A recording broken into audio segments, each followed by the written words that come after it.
السلام علیکم ورحمۃ اللہ۔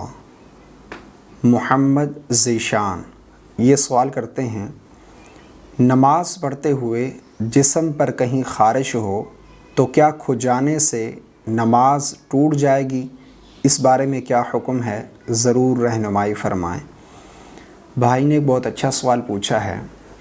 نماز پڑھتے ہوئے ایک ہی رکن میں اگر آپ نے یہ 3 مرتبہ عمل کیا تو آپ کی نماز ٹوٹ جائے گی، نماز آپ کی فاسد ہو جائے گی۔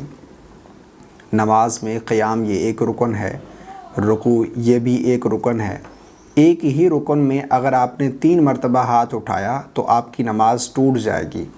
مثلا یہ آپ قیام کی حالت میں ہیں، یہ ایک رکن ہے۔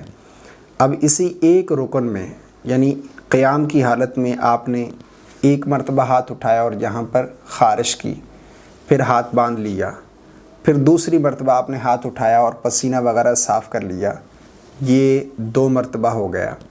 اب اگر اسی رکن میں آپ نے تیسری مرتبہ ہاتھ اٹھایا اور پھر خارش کر لی کسی اور جگہ پر تو اب آپ کی نماز ٹوٹ جائے گی۔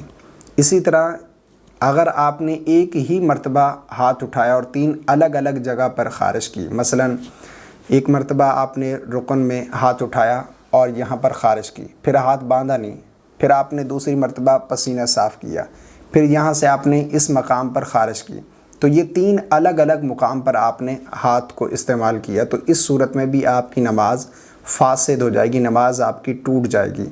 ایک ہی رکن میں آپ 2 مرتبہ اگر خارش کرنا چاہتے ہیں تو 2 مرتبہ کہیں پر بھی ہاتھ استعمال کر سکتے ہیں، لیکن تیسری مرتبہ اگر آپ ہاتھ اٹھائیں گے، کسی مقام پر لے جائیں گے تو آپ کی نماز ٹوٹ جائے گی، نماز آپ کی فاسد ہو جائے گی۔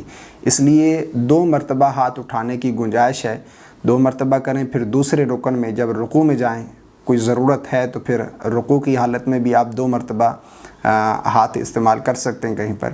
تو اس طریقے سے اگر آپ نے 3 مرتبہ ایک ہی رکن میں جو ہے خارش کی ہے کسی الگ الگ مقام پر تو پھر آپ کی نماز فاسد ہو جائے گی۔ اور یہ غلطی بعض لوگ کرتے ہیں، نماز پڑھتے ہوئے کہیں خارش کر رہے ہوتے ہیں، پھر ہاتھ اٹھاتے پسینہ وغیرہ صاف کر لیا، پھر کہیں اور خارش کر لی۔ تو اس طریقے سے اگر ایک ہی رکن میں آپ نے 3 مرتبہ یہ عمل کیا تو آپ کی نماز ٹوٹ جائے گی، نماز آپ کی فاسد ہو جائے گی۔ امید کرتا ہوں میری بات آپ کو سمجھ آ گئی ہوگی۔ اللہ تعالی ہم سب کو شرعی مسائل جاننے کی توفیق عطا فرمائے۔ السلام علیکم ورحمۃ اللہ۔